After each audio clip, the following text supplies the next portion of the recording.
Apa perkembangan dari hasil gelar perkara kemarin? Baik, dapat disampaikan bahwasanya hasil dari gelar perkara yang telah dilakukan unit PPA Satreskrim Polres Tangerang Selatan kemarin, proses tahapan yang sebelumnya dari penyelidikan kini sudah naik ke proses penyidikan. Berarti ini maksudnya sudah ada terduga pelaku yang mengerucut berapa orang atau bagaimana? Saat ini masih didalami untuk siapa yang terlibat, baik itu terduga pelaku dan sebagainya. Apakah ada jadwal untuk pemanggilan dari keluarga atau para pelaku? Terduga pelaku.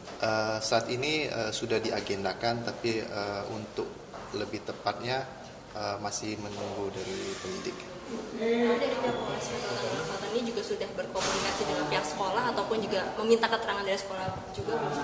Saat ini masih didalami dan masih berkomunikasi intens. Hingga saat ini udah berapa saksi yang diminta keterangan? Untuk saat ini dari korban, orang tua korban, Baru itu aja, Pak.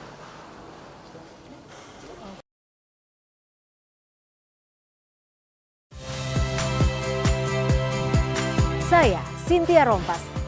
Saksikan program-program Kompas TV melalui siaran digital, pay TV, dan media streaming lainnya.